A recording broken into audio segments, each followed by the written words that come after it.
સુરેન્દ્રનગર જિલ્લાને પૂરગ્રસ્ત જાહેર કરવા માટે સ્થાનિક ખેડૂતોએ કલેક્ટરને પત્ર લખ્યો છે।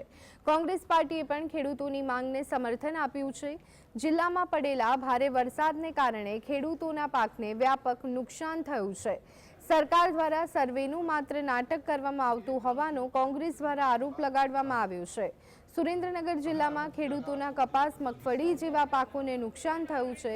ઘણા ખેતરોમાં હજુ પણ વરસાદના પાણી ભરાયેલા છે। ખેડૂતોના પાક નુકસાન અંગે સરકાર દ્વારા પેકેજ જાહેર કરવામાં નહીં આવે તો કોંગ્રેસ વિરોધ નોંધાવશે।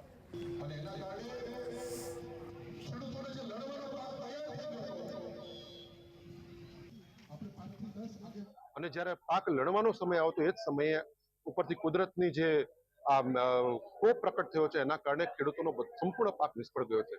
ત્યારે સુરેન્દ્રનગર જિલ્લાના ખેડૂતો આ જિલ્લાને પૂરગ્રસ્ત જાહેર કરવા માટે આજે આવેદનપત્ર આપવા માટે કલેક્ટર કચેરી મોટી સંખ્યામાં આવ્યા હતા। આજે માનનીય વડાપ્રધાનશ્રીનો પણ જન્મદિવસ છે, ત્યારે અમે અપેક્ષા રાખી છે કે જ્યારે ઝાલાવાડના ખેડૂતો આજે માનનીય વડાપ્રધાનશ્રી પાસે પણ અપેક્ષા રાખે છે કે આ જિલ્લાને પૂરગ્રસ્ત જાહેર કરી અને સાચા અર્થમાં ખેડૂતોની વહાર આવે।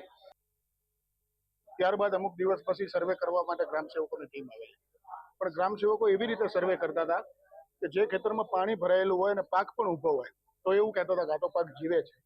ત્યારે ગ્રામસેવકોને સવાલ કરેલા કે ભાઈ તમે 33% નુકસાનનું સર્વે કરવા આવ્યા છો કે 100% નુકસાન? ત્યારે એમને જણાવ્યું કે 33% નુકસાન।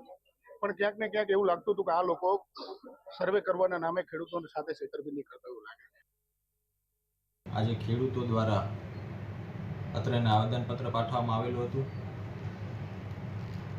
અત્રે દ્વારા જિલ્લામાં લગભગ 94 જેટલી ટીમો દ્વારા અત્યારે સર્વેની કામગીરી ચાલુ છે અને એ સર્વેની કામગીરી પૂર્ણ થયા બાદ ખેડૂતોને નુકસાની અંગેના વળતર ચૂકવવાની